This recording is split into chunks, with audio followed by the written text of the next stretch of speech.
పెద్దపల్లి జిల్లా గోదావరికలలో గంజాయి రవాణా చేస్తున్న ఇద్దరు యువకులను పోలీసులు అరెస్ట్ చేశారు. వీరి వద్ద నుండి కిలో గంజాయితో పాటు 2 సెల్ ఫోన్లను స్వాధీనం చేసుకున్నారు. గంజాయి సేవించినా విక్రయించినా శిక్ష తప్పదని ఏసీపీ రమేష్ హెచ్చరించారు.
గోదావరికని డివిజన్లో పూర్తి స్థాయిలో మాదక ద్రవ్యాలు అమ్మేవారి మీద, కొనేవారి మీద, డిస్ట్రిబ్యూషన్ చేసేవారి మీద తీవ్రమైన నిఘా పెట్టడం జరిగింది.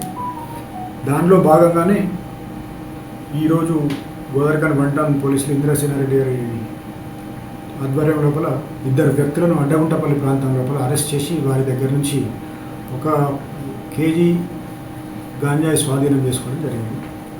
ఆ కేజీ గాంజాతో పాటు 2 సెల్ ఫోన్లు కూడా స్వాధీనం చేసుకోవడం జరిగింది. వీరి మీద పూర్తి స్థాయిలో ఇంట్రాగేషన్ చేయగా వాళ్ళు సీలేరు ప్రాంతం నుంచి తీసుకొచ్చి ఇక్కడ డిస్ట్రిబ్యూట్ చేస్తూ దానికి అందరినీ చేయడం జరుగుతుంది.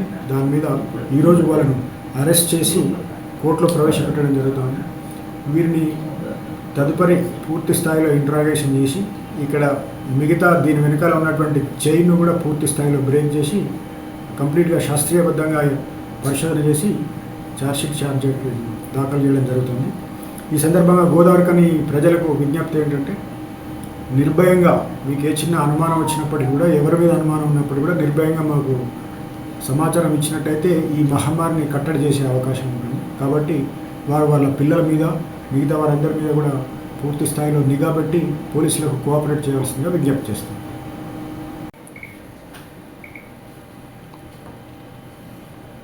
రామగుండం మున్సిపల్ కార్పొరేషన్ పరిధిలోని ప్రజలందరికీ మరియు గోదావరికని డివిజన్ లోపల మంతని ఏరియా ప్రజలకు అందరికీ కూడా గణేష్ నిమజ్జనం సందర్భంగా శుభాకాంక్షలు. రేపు అందరూ పెద్దలు నిర్ణయించిన తేదీ ప్రకారం 5వ తారీఖు నాడు నిమజ్జనానికి పకడ్బందీగా ఏర్పాట్లు చేయడం జరుగుతుంది. ఈ సందర్భంగా మండప నిర్వాహకులకు ఏంటంటే, వాళ్ళు పూర్తి స్థాయిలో జాగ్రత్తలు తీసుకొని తొందరగా, వీలైనంత తొందరగా విగ్రహాన్ని తీసుకొని శోభయాత్ర చేసుకుంటూ నిమజ్జనానికి రావాల్సిందిగా కోరుతా ఉన్నాము. ఈ సందర్భంగా ఏ రకమైనటువంటి అసాంఘిక చర్యలు కానీ, లేకుంటే ఏ రకమైనటువంటి డీజేలకు ఎట్టి పరిస్థితుల అనుమతించము. ఏ రకమైనటువంటి ఇబ్బందులకు గురి చేసినప్పుడు కూడా వాళ్ళ మీద చట్టపరంగా చాలా కఠినమైన చర్యలు తీసుకోవడం జరుగుతుంది.